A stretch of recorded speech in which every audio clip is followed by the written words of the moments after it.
क्या आपने कभी इस बारे में सोचा है कि क्या होगा आपकी उन सभी इन्वेस्टमेंट्स का जो कि आपने स्टॉक्स, म्यूचुअल फंड्स या क्रिप्टो करेंसी या एनएफटी के फॉर्म में की हुई हैं, अगर आप कल अचानक से इस दुनिया से चले जाते हैं? ये एक ऐसा टॉपिक है जिसके बारे में शायद कोई बात नहीं करना चाहता या फिर कोई इस बारे में सोचना ही नहीं चाहता, या फिर हो सकता है कि आप अपना पैसा कमाने में और उस पैसे को ग्रो करने में इतने ज़्यादा बिजी हैं कि शायद आपका ध्यान इस बात की ओर कभी गया ही ना हो। ये टॉपिक कुछ लोगों के लिए थोड़ा सेंसिटिव टॉपिक हो सकता है, लेकिन ये एक ऐसा टॉपिक है जिसके बारे में बात करना बहुत ज़्यादा ज़रूरी है, शायद उससे भी ज़्यादा ज़रूरी जितना कि आपका इन्वेस्टमेंट करना है। हम लोग अपनी ज़िंदगी में कुछ भी करने से पहले बहुत सारे प्लान्स बनाते हैं। एग्जाम्पल के तौर पे कुछ प्लान्स आ जाते हैं, जैसे कि सबसे पहले प्लान आ जाता है जहाँ से ज़िंदगी की एक्चुअली में शुरुआत होती है, वो प्लान आ जाता है बेबी प्लान करना। उसके बाद उस बेबी की फर्स्ट बर्थडे प्लान करना, उस बच्चे की स्कूलिंग प्लान करना, उसके बाद उसकी हायर एजुकेशन के बारे में प्लान करना। जब हायर एजुकेशन कंप्लीट हो जाती है तो वो बच्चा अपने लिए एक जॉब प्लान करता है, जॉब के बाद वो अपनी इन्वेस्टमेंट्स प्लान करता है, ट्रैवल प्लान, दोस्तों से मिलने का प्लान, शादी का प्लान। अक्सर बहुत से लोगों ने आपसे पूछा होगा कि भैया शादी का आपका क्या प्लान है। तो ऐसे बहुत सारे प्लान हैं जो एक इंडिविजुअल या उस इंडिविजुअल के माता पिता उसके लिए प्लान करके चलते हैं।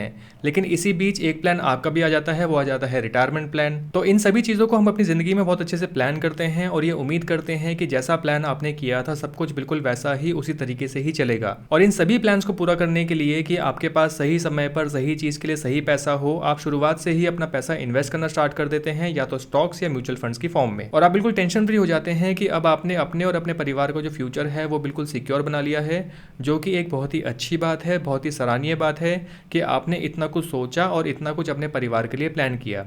और मेरे ख्याल से हर एक समझदार और रिस्पॉन्सिबल इंसान को अपनी ज़िंदगी में इसी तरीके से प्लान करके चलना भी चाहिए। लेकिन एक प्लान इन सभी प्लान के कंपैरिजन में जो कि बहुत बहुत इंपॉर्टेंट प्लान है, उस प्लान को करना तो आप भूल ही जाते हैं। और मुझे लगता है कि दुनिया में बहुत ही कम ऐसे लोग होंगे जो कि इस चीज़ को भी सही से प्लान करके रखते होंगे। और वो प्लान है कि क्या होगा अगर कल अचानक से आपको कुछ हो जाए, क्या होगा कि इन सभी प्लान्स को देखने के लिए अगर आप ही ना रहें, क्या आपने इन चीज़ों का भी प्लान बनाया है? हो सकता है कि आप सोचें कि हाँ, मैंने सब कुछ बहुत अच्छे से प्लान किया हुआ है, मैंने लाइफ इंश्योरेंस भी ले रखा है, मैंने टर्म इंश्योरेंस भी ले रखा है, तो मतलब मैंने तो अपने परिवार के लिए सब कुछ बहुत अच्छे से प्लान करके रखा हुआ है। तो अगर आपने ऑलरेडी ये सब किया हुआ है, आपने टर्म इंश्योरेंस या लाइफ इंश्योरेंस ये सब चीज़ें लेके रखी हुई हैं, तो आपने एक बहुत ही अच्छा स्टेप लेके रखा हुआ है अपने परिवार को अपने पीछे सुरक्षित रखने के लिए। लेकिन इस प्लान में क्या आपको नहीं लगता कि आपने एक छोटी सी लापरवाही की हुई है, आप कुछ मिस कर गए हैं? आपसे मिस हो गया है आपकी जिंदगी भर की कमाई का वो पैसा जो कि आपने इन्वेस्ट करके रखा हुआ है अपने और अपने परिवार के अच्छे फ्यूचर के लिए। इन्वेस्टेड पैसा वो पैसा नहीं होता कि आपके परिवार वाले जरूरत पड़ने पर बैंक में जाके उस पैसे को निकाल लेंगे। इन्वेस्टेड पैसा एक्चुअली में कोई लिक्विड मनी नहीं है जैसा कि आपके सेविंग्स बैंक अकाउंट में रखा हुआ पैसा होता है। इन्वेस्टमेंट्स आपके और आपके परिवार के लिए एक बिल्कुल नई चीज़ हो सकती है, आपने तो सीख ली, लेकिन आपके परिवार ने हो सकता है कि इन्वेस्टमेंट्स के बारे में पहले कभी ना सुना हो, ना उन्होंने कभी जाना हो, ना ही इसकी पूरी जानकारी उनके पास आज हो। इस इन्वेस्टेड पैसे को कैसे निकाला जाता है, कैसे इस्तेमाल किया जाता है, ना तो कोई खाता नंबर है, ना कोई ATM कार्ड। तो आपकी कमाई का एक बहुत बड़ा हिस्सा गया तो गया कहाँ? मतलब दे आर टोटली क्लूलेस। वो भी सोच में पड़ जाएंगे कि आपकी सैलरी थी 50,000 रुपये जो कि आप पिछले 20 साल से कमा रहे थे। 20 साल बाद आज वो जाके आपके खाते को देखते हैं तो उस खाते में रखे हुए हैं सिर्फ और सिर्फ 1 लाख रुपए, जो कि आपने एज एन इमरजेंसी फंड अपने खाते में छोड़े हुए थे। कौन उन्हें समझाएगा कि आपका पैसा लिक्विड फंड में रखा हुआ है, या लार्ज कैप में रखा है, या मिड कैप में रखा हुआ है, या फिर आपके पास टेस्ला, माइक्रोसॉफ्ट या एप्पल के स्टॉक्स हैं? मतलब कौन समझाएगा उन्हें ये बात? हम लोग अपना सेव किया हुआ ज़्यादातर पैसा इन्वेस्ट तो कर देते हैं लॉन्ग टर्म के लिए कि मुझे 10 साल बाद 1 करोड़ रुपए मिलेंगे, या 20 साल बाद मुझे 5 या 7 करोड़ रुपए मिलेंगे, जो कि गलत भी नहीं है, बिल्कुल सही है। पैसा इन्वेस्ट करना एक अच्छी चीज़ है और आपको अपना पैसा इन्वेस्ट करके रखना चाहिए। लेकिन क्या कभी आपने सोचा है कि आपके घर में आपके वाइफ, आपके बच्चे या आपके माता पिता, क्या उनके पास इनफ नॉलेज है, क्या उनके पास ये पूरी जानकारी है कि इस पैसे को फाइनली वापस कैसे निकाला जाएगा? पैसा निकालने की बात तो छोड़िए, क्या उनके पास ये जानकारी भी है कि आप अपना पैसा इन्वेस्ट करके रखते हैं म्यूचुअल फंड्स में, स्टॉक्स में या क्रिप्टो करेंसी की फॉर्म में? हो सकता है कि आपके दिमाग में ये बात भी आए कि अगर कल को मैं ही नहीं रहूंगा तो कोई इस पैसे का क्या करेगा, जब ये पैसा मेरे ही किसी काम का नहीं है तो किसी दूसरे काम का क्या होगा? तो मैं आपको बता दूं कि अगर आप ऐसा सोचते हैं तो मेरे ख्याल से ये सोच आपकी बिल्कुल भी ठीक नहीं है, क्योंकि जो पैसा आप कमाते हैं ये पैसा सिर्फ आपका पैसा नहीं है। जितना ये पैसा आपका है उतना ही ये पैसा आपके परिवार का भी है, क्योंकि आपकी एक जिम्मेदारी बनती है। और आपके परिवार ने ही क्योंकि आपको सपोर्ट किया है, उसी वजह से आप जो भी पैसा कमा पाए हैं उन्हीं के सपोर्ट की वजह से कमा पाए हैं। वैसे तो पैसा ही सब कुछ नहीं होता, लेकिन हाँ, ये बात भी सच है कि पैसे के बिना भी कुछ नहीं होता। ये पैसा ही तो है जिसकी वजह से आप आज ये वीडियो देख रहे हैं, ये पैसा ही तो है जिसकी वजह से आज मैं ये वीडियो बना रहा हूँ, ये पैसा ही तो है जिसकी वजह से आप हर रोज सुबह उठते हैं, काम पे जाते हैं, रात को वापस आते हैं और अगले दिन के बारे में फिर से सोचना स्टार्ट कर देते हैं। तो जितना भी पैसा आपने कमाया है या जितना भी पैसा आप कमाने वाले हैं, इस पैसे को बिल्कुल सेव करके रखना आपकी एक जिम्मेदारी बनती बनती है, क्योंकि ये पैसा आपके और आपके परिवार के पास बहुत मेहनत से आया है। तो एक बार आप खुद सोच के देखिए, अपने आप से एक सवाल करके देखिए कि जो भी पैसा आपने इन्वेस्ट किया है, आप तो जानते हैं कि आपने वो पैसा कहाँ इन्वेस्ट किया है, कैसे इन्वेस्ट किया है, किस ऐप के थ्रू इन्वेस्ट किया है, किस ब्रोकर या एजेंट के थ्रू इन्वेस्ट किया है, आपकी म्यूचुअल फंड की कितनी एसआईपी कटती है, क्रिप्टो करेंसी में आपने किस ऐप के थ्रू इन्वेस्ट किया है, उस पैसे को कैसे रिडीम करना है, कैसे वापस अपने अकाउंट में लेकर आना है, ये सब आप तो जानते हैं। लेकिन क्या आपकी वाइफ, आपके बच्चे या आपके माता पिता भी ये सब कुछ जानते हैं? क्या उन्हें पता है कि म्यूचुअल फंड को कैसे रिडीम करते हैं? क्या उन्हें पता है कि स्टॉक से कैसे एग्जिट करते हैं? क्रिप्टो करेंसी को सेल करने के बाद उसका पैसा वापस अपने खाते में कैसे लेकर आना होता है? आप एक बार सोच के देखिए कि क्या आपके बिना ये सब कर पाना उनके लिए पॉसिबल है?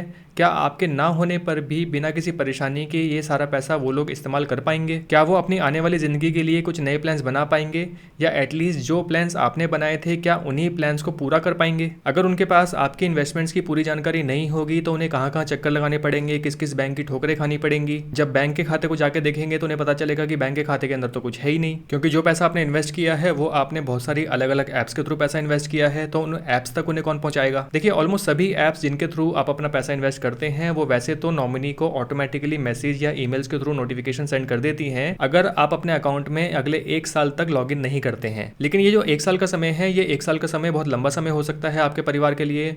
हो सकता है कि आपके वाइफ या आपकी माता या आपके पिताजी ईमेल्स को ट्रैक करते ही ना हो, और जितना मैं समझता हूँ मेरे ख्याल से कोई कंपनी का बंदा आपके घर तो आएगा नहीं आपके परिवार को ये बताने के लिए कि ये इन्वेस्टमेंट्स इन अकाउंट्स में रखी हुई हैं, इन पैसों को निकालने के लिए मैं आपकी मदद कर देता हूँ। मतलब ये सब जो चीज़ें हैं, ये सब चीज़ें आपके लिए आसान हो सकती हैं क्योंकि आप सीख चुके हैं, लेकिन जो बाकी लोग हैं, जो आपके बाकी परिवार के लोग हैं, उनके लिए ये चीज़ें काफ़ी ज़्यादा कॉम्प्लिकेटेड हो सकती हैं। मेरे ख्याल से अभी 1-2 जनरेशन और लगने वाली हैं इन सभी चीज़ों को ठीक से समझने के लिए। लेकिन क्योंकि आप अपना पैसा इन्वेस्ट कर रहे हैं तो ये आपकी जिम्मेदारी बनती है कि आप अपने परिवार के लिए इस प्रोसेस को थोड़ा सिंपल प्रोसेस बना दें। आज का जो ज़माना है ये एक डिजिटल ज़माना है, ये बात आप और मैं तो समझते हैं। आप अगर बाज़ार से जाके कोई सामान भी खरीदते हैं तो उस सामान की रिसिप्ट जो होती है वो भी आजकल हार्ड कॉपी में ना मिलके आपके ईमेल आईडी पे ऑटोमेटिकली आ जाती है। आप किसी ऐप पे अपना अकाउंट ओपन करते हैं या फिर अपनी इन्वेस्टमेंट्स करते हैं तो उन इन्वेस्टमेंट्स की जो कंप्लीट स्टेटमेंट होती है वो भी आपकी ईमेल आईडी पे ही आती है। हम किसी को अगर अपना पैसा उधार भी देते हैं तो उसकी डिटेल एक डायरी में नोट करने की बजाय हम अपने फ़ोन में जो नोट्स होते हैं उस नोट्स में जाके सेव कर देते हैं। लास्ट डील आपने किसी के साथ कितने पैसों की थी उसकी डिटेल भी या तो ईमेल आईडी पे होती है या फिर व्हाट्सएप पे होती है। यहाँ तक कि आजकल बैंक अकाउंट की जो पासबुक्स होती हैं वो भी डिजिटल हो गई हैं। तो एक तरफ जहाँ इस डिजिटल ज़माने में आपकी ज़िंदगी बहुत ज़्यादा आसान हो गई है, वहीं आपके पीछे आपका जो परिवार है उसकी ज़िंदगी थोड़ी सी मुश्किल हो गई है, क्योंकि उन्हें नहीं पता कि आपने ये सब चीज़ें कहाँ नोट करके रखी हैं, आपने कभी इन चीज़ों को नोट किया भी है या नोट नहीं किया है। क्योंकि जैसे मैंने बताया कि कुछ भी हमारे पास एक हार्ड कॉपी की फॉर्म में कभी नहीं होता। ये आपकी और मेरी जैसी पहली जनरेशन है जिसने डिजिटल ज़माने को अपनाया है, इसको सही से इस्तेमाल करना सीखा है, क्योंकि इस जनरेशन से पहले ऐसा कुछ कभी नहीं होता था। अगर आपने कभी नोटिस किया होगा, आपके पिताजी ने या आपके दादाजी ने या आपके माताजी ने कभी कहीं पर कोई अकाउंट खुलवाया होगा तो उसकी एक हार्ड कॉपी उनको मिली होगी, उनकी पासबुक की एक हार्ड कॉपी उनको मिली होगी।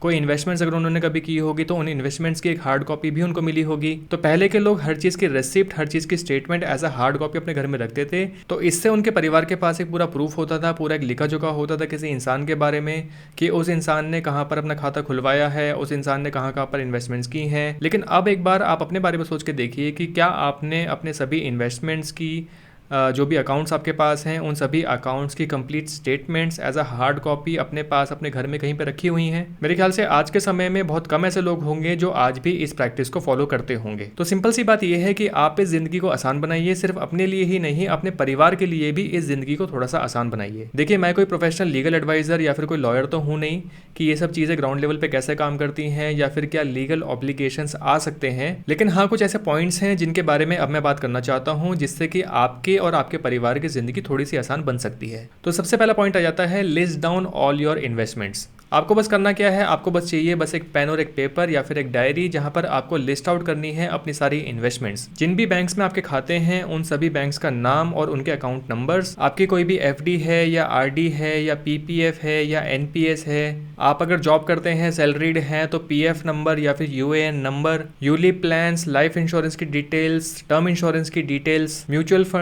फंड्स के फोलियो नंबर्स और स्टॉक्स की सारी डिटेल्स। मतलब एक लंबी सी लिस्ट, आपकी जितनी भी इन्वेस्टमेंट्स हैं उन सभी की लिस्ट आपके पास होनी चाहिए किसी पेपर में या किसी डायरी में। और इस पेपर या डायरी को आप अपनी ड्रॉर में या जहाँ पर भी आप अपने इंपॉर्टेंट कागजात रखते हैं वहाँ पर रखा होना चाहिए। और एक बहुत ज़रूरी चीज़ कि जितनी भी ऐप्स के थ्रू आपने अपनी इन्वेस्टमेंट्स की हैं उन सभी ऐप्स की लिस्ट वहाँ पर होनी चाहिए, और उन ऐप्स के यूज़र नेम, पासवर्ड या जो भी पिन्स हैं उनको भी आपको लिस्ट डाउन करके एक जगह पर रखना चाहिए, एक ऐसी जगह पे जहाँ पर आप इन सब चीज़ों को सेफली रख सकते हैं। क्योंकि देखिए बाकी सब चीज़ों को तो बैंक्स या पोस्ट ऑफिस के थ्रू निकलवाया जा सकता है, जैसे कि एफडी है, आरडी है, पीपीएफ है, इन सब चीज़ों को तो निकलवाया जा सकता है।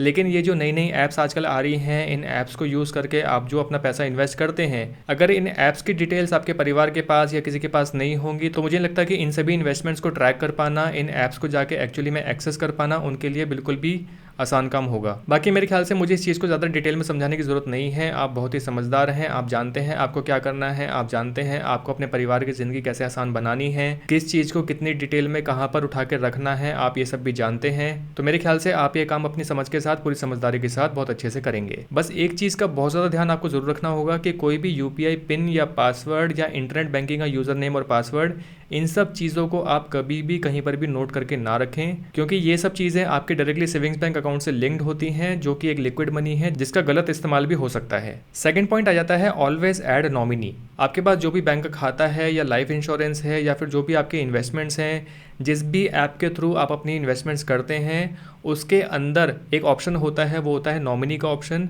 हमेशा मेक श्योर करें कि आप उसमें नॉमिनी का एडिशन ज़रूर करें। अगर आपने ये काम अभी नहीं किया है तो इसको आज ही करना बहुत ज़्यादा ज़रूरी है। जैसे कि मैंने अभी बताया था कि ये जो इन्वेस्टमेंट्स ऐप होती हैं ये ऑटोमेटिकली नॉमिनी को नोटिफाई कर देती हैं अगर आप अपने अकाउंट को 1 साल या उससे ज़्यादा इस्तेमाल नहीं करते हैं। और दूसरी चीज़ ये कि आपके ना होने पर जो भी बैंक अकाउंट आपके पास हैं या जो भी इन्वेस्टमेंट्स आपके पास हैं, उन सभी इन्वेस्टमेंट्स को बहुत ईजिली नॉमिनी के नाम पर ट्रांसफर कर दिया जा सकता है। अगर आप नॉमिनी एडिशन नहीं करते हैं तो यहाँ पर थोड़े से कॉम्प्लिकेशंस आ सकते हैं। तीसरा पॉइंट आ जाता है कम्युनिकेट या इन्फॉर्म। अगर आपके लिए पॉसिबल हो तो जब भी आप कोई न्यू इन्वेस्टमेंट्स करते हैं या जहाँ पर भी आप अपना पैसा इन्वेस्ट करते हैं, तो हमेशा अपनी वाइफ को या अपने घर में किसी जिम्मेदार इंसान को उन चीज़ों के बारे में ज़रूर बताएं। बहुत से लोग जब इन्वेस्टमेंट्स करते हैं तो वो इन इन्वेस्टमेंट्स को अपनी फैमिली के लिए एज अ सरप्राइज फैक्टर छोड़ देते हैं, ये सोच के कि अगर मैं इन सभी इन्वेस्टमेंट्स के बारे में बता दूंगा तो बेकार में सारा पैसा इधर उधर खर्च हो जाएगा, या जितना पैसा सेव होना चाहिए उतना पैसा सेव नहीं हो पाएगा, जो कि एक ठीक बात है, ये आपका पर्सनल मैटर है। लेकिन जैसे कि मैंने आपको पहले बताया कि जो भी इन्वेस्टमेंट्स आप करते हैं उन सभी की स्टेटमेंट या हार्ड कॉपी आपके पास कहीं ना कहीं घर में रखी होनी जरूर चाहिए। फोर्थ पॉइंट आ जाता है कीप ऑल स्टेटमेंट्स कॉपी।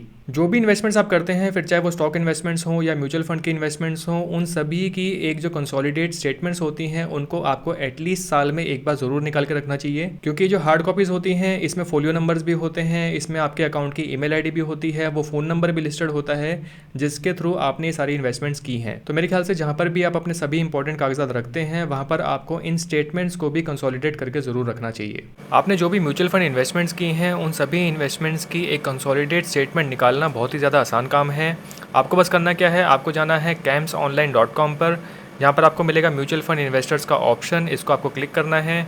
यहाँ पर हम आ जाते हैं स्टेटमेंट्स पे आ जाता है CAS CAMS K FinTech। अगर आप इसको क्लिक करते हैं, इस पेज पर आके आपको चूज़ करना है स्टेटमेंट टाइप। आपको खाली समरी चाहिए, यानी कि ओनली बैलेंसेस एंड वैल्यूएशन चाहिए, या फिर आपको एक डिटेल स्टेटमेंट चाहिए।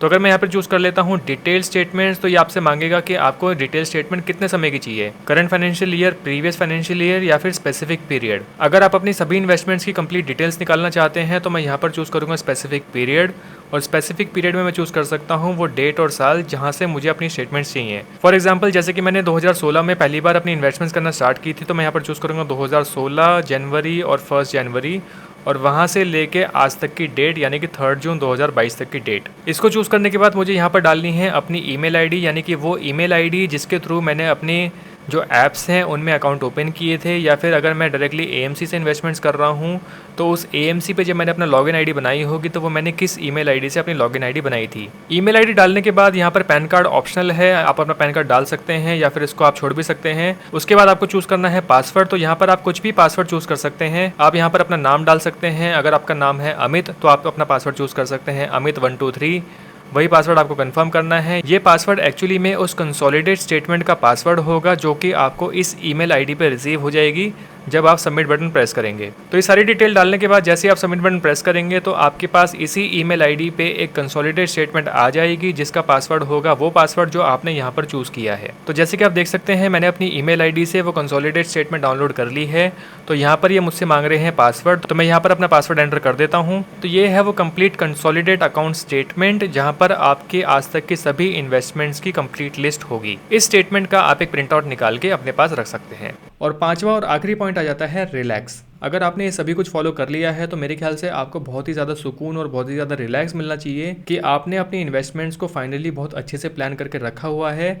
अब आपका परिवार पूरी तरीके से सुरक्षित है। जिंदगी को हमेशा एक पॉजिटिव नज़रिए से ज़रूर देखना चाहिए, लेकिन हाँ ये भी बात सच है कि कोई भी नेगेटिव इवेंट आपके लाइफ में पहले से बता के नहीं आता। तो समझदारी इसी बात में है कि उन नेगेटिव इवेंट्स के लिए आप पहले से ही तैयार रहें। तो इसी के साथ मैं इस वीडियो को यहाँ पर क्लोज करता हूँ। अगर आपको इस वीडियो से कुछ भी जानकारी मिल पाई है, आपकी कुछ भी हेल्प हो पाई है, तो इस वीडियो को लाइक करके मुझे बताएं और चैनल को सब्सक्राइब करना मत भूलिएगा। जल्दी ही मिलते हैं अगली वीडियो में। Thank you for watching.